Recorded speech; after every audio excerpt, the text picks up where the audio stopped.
Madame Ferreira-Le Morvan, alors la Fondation April, dites-nous quelle spécificité elle a en matière de prévention. Vous m'en parliez tout à l'heure, c'est une manière de faire assez particulière. Ce n'est pas de la prévention en général. Qu'est-ce que vous faites dans cette fondation ? Alors, à la Fondation April, on prend le parti d'essayer de comprendre pourquoi, en tout cas, les grandes campagnes de prévention qui ont été faites jusqu'à présent ne fonctionnent pas ou fonctionnent peu. Un exemple, les campagnes manger 5 fruits et légumes par jour, ça touche 13% seulement de la population. Et donc, on se pose la question de, à partir du moment où les gens sont informés, connaissent les bons gestes de santé, pourquoi est-ce qu'ils ne passent pas à l'action ? Et notre parti pris est d'aller voir du côté des sciences comportementales, psychologie sociale, sciences cognitives, neurosciences, quels sont les leviers qu'on peut actionner pour faire passer les gens de l'intention à l'action. Donc ça veut dire avoir des actions sur l'environnement, évidemment, là où travaillent les gens, là où ils vivent, la manière dont ils sont éduqués, les informations qu'ils reçoivent en santé, mais c'est surtout rendre concret ce que signifie non seulement la prévention, mais aussi la promotion en santé. Parce que quand on parle de prévention, on parle prévention des risques, on fait peur. Quand on parle promotion de santé, on parle aussi bénéfice pour les personnes.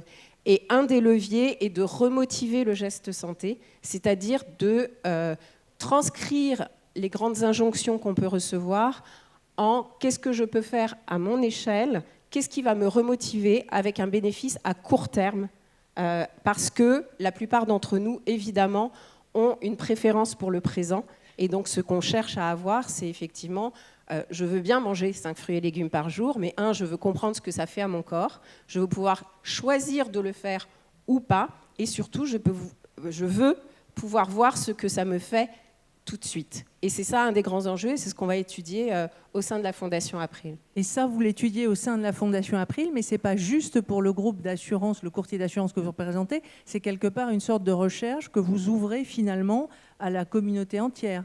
Oui, exactement. En fait, la Fondation est un outil d'intérêt général et tous les travaux qu'on mène, et là on vient de mener un triptyque d'études sur la santé des 18-25 ans, donc les 18-25 ans, cette population digitale native, nos étudiants, nos enfants pour certains, les futurs parents demain des nouvelles générations, et puis surtout pour vous, chefs d'entreprise, employeurs, les jeunes actifs d'aujourd'hui et de demain.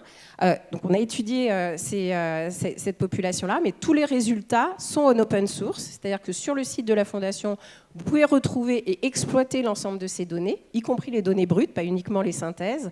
Et de la même manière, toutes les expérimentations qu'on va aller mener avec des acteurs associatifs, des acteurs de santé, des professionnels du soin, mais aussi des acteurs hors santé, parce que la prévention, ce n'est pas que les acteurs de santé, c'est l'emploi, c'est le logement, c'est l'école. Et donc tout ça, les résultats de ces expérimentations, on mène bien évidemment des mesures d'impact, et là aussi, on le met à la disposition de tous. Merci.